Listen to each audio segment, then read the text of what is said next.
We're coming now to near the end of our webinar, and we've got a panel here to do a little more time in studio live conversation. So I want to welcome back Royce and Randy, and we've got Vic McCracken. You're live, right? This is not Memorex. We're glad to have you in the room here together as we wrap up Faithful and Flexible. Well, let's get down to some questions, and this one comes right out of Vic, some of the work that you and Randy were pursuing a little bit ago. Someone asked, what specific practices might we engage in that would help us not get trapped up into these loyalties or bound up into partisan conversations, but to be open and honest and fully Christian in our conversation? My feeling is that we're at greatest risk for succumbing to that kind of idolatry when we surround ourselves with people who already agree with us, especially Christians, right? If we surround ourselves with other Christian voices that are all saying the exact same thing, of course, we know that's not what the church is, right? The church is a community where there are these differences and disagreements. So for me, I think one of the practices we need to be cultivating in Christian community is the practice of learning how to disagree well and actually engaging in real conversation across these boundaries of difference. Right. So when I'm talking to a person that I know we disagree with one another about something, my goal in those conversations in Christian community is not to win a debate. It is to try to understand where that person is coming from, why this Christian brother or sister believes what they do, because I have to always be open to the possibility that there is something they see or they hear that I need to see or hear, something I'm missing. And that means that the relationship has more value than the topic, right? Absolutely, and we need to be cultivating what that looks like, because we certainly live in a world right now where the practice of humility and charity is not something we see when we're disagreeing about politics. That's nicely said. This may draw Randy in a little bit. When Vic was speaking a while ago, we're not going to preach politics. That's not what we're after. But many times political events or political themes get drawn up into scriptural thought. As we read scriptures, we try to bring that out. How do we engage those topics and not get overanalyzed, or how do we try to tease that out? And I know the two of you addressed that a bit in the conversation earlier, but let's play with that a little bit. Well, I have had some conversations about political issues with Christians in which Jesus never came up. That seems problematic. It does seem odd. It seems odd that Jesus wouldn't come up. And so I think you want to be sure that your conversation is in the context of commitment to a crucified Messiah. And that's what makes our conversations different from every other conversation. So I think that's really important. I said, I'd be interested if I was starting my career over again and say, okay, I'm going to preach the same sermon every week for the next 5 years. I'm going to preach the cross of Christ and I'm going to take whatever comes after the and from the newspaper and just keep bouncing between the world in which we live in and the story that we claim to live out. And I don't know if that would empty a church or fill it.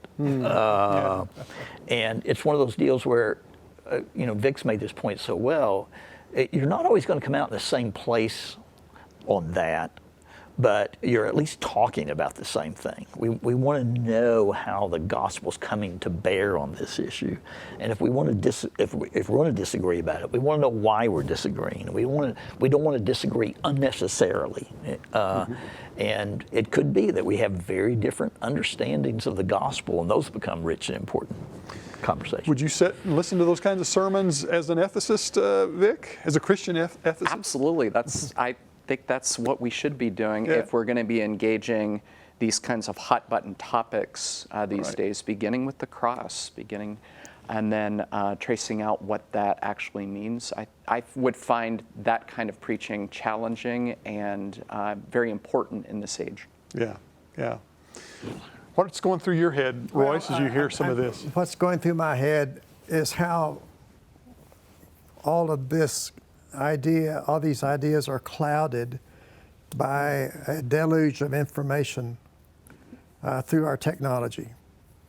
And so I think we all have to step back and say, what are we listening to? Who are we listening to? Are we able to sit down and listen to a variety of views, whether it's cable news or whether it's some other access to the web? There's a lot of misinformation, a lot of bias, a lot of stuff that would not come close to the filter that Randy is talking about. Yeah. Of the crucified Messiah. I mean, it's just totally foreign. And so I make it a practice to read books periodically I don't agree with. Right. To watch news items or shows that I get a little uncomfortable with. Right. To try to talk to somebody who has a different theological view, different political view, a different view of contemporary things that are going on. And I think we're going to have to practice this. Right. It's not just going to, you don't turn a switch and do it. It is so ingrained in us that it's difficult to get outside ourselves enough. Yeah. Vic, well, yeah. Well, one of the things I hadn't really thought about, there's a few years difference in our age. So in 1968, the long hot summer of 68, I was 10 years old. And I certainly remember it. But you were a young adult in 1968. You were in ministry in Maryland or something. Well, no, I was You were 24. Well, I mean, and Vic was Not born. not born.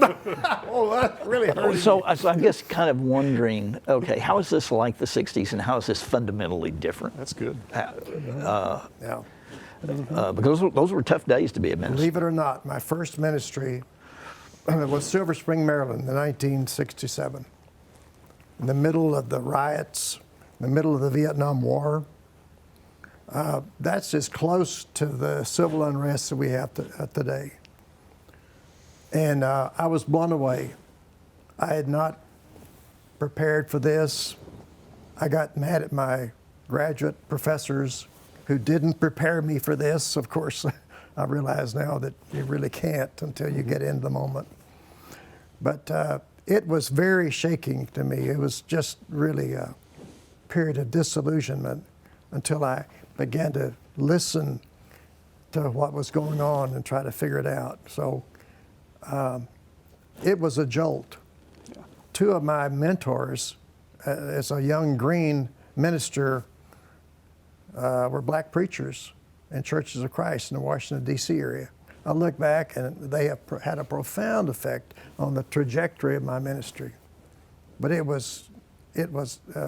that's the closest to now that I remember. Yeah, that's helpful. I appreciate that perspective. Can I just add, it's interesting that you're bringing up the 60s and kind of the civil rights era and Christian responses as an analog to how we think about today. One of the exercises I do in my ethics class here at ACU,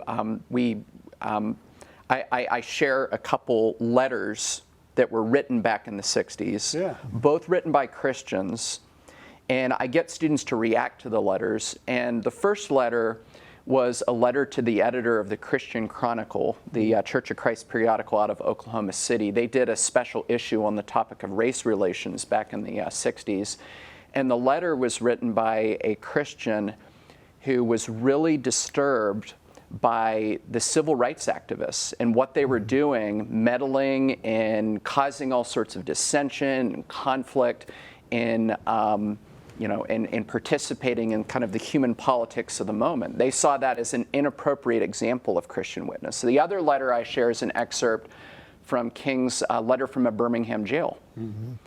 And when I get students to wrestle with that, most of my students really are drawn to what King says about the injustice of certain laws that do not correspond to the law of God, laws that are dehumanizing. Mm-hmm. And I guess for me, one of the worries I have is, if we have a parallel, what are we saying? What are we doing? And what are people generations from now going to be looking back on and reading that we say and that we do? Right. Are we missing sight of something that God is about in this moment? And so I think, that parallel kind of hits home for me as I think about some of the challenging political topics we're dealing with right now. That's good. That's good. Hey, let's take a couple of minutes, and I've got a question that speaks into Dave Clayton, and I'm looking at you, Randy, here, as maybe you could lead off with this. Dave presents a compelling vision about teaching people to live out the rhythms of Jesus. So the question that's emerging out of that, is that related back to Andy Root's pieces when he was talking about prayer and living in the present? And would you want to reflect about that a little bit?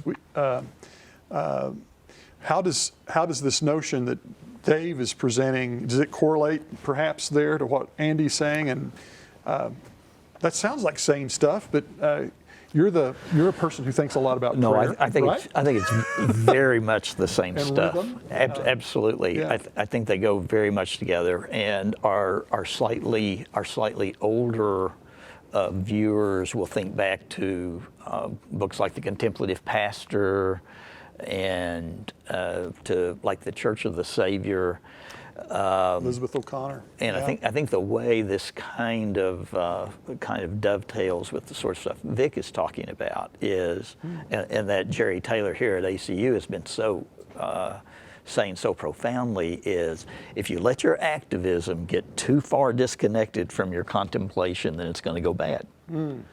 And it's got to come out of this rich, deep place, and it is the rhythm of Jesus' life. He's with people, he's alone with God. He's with people, he's alone with God.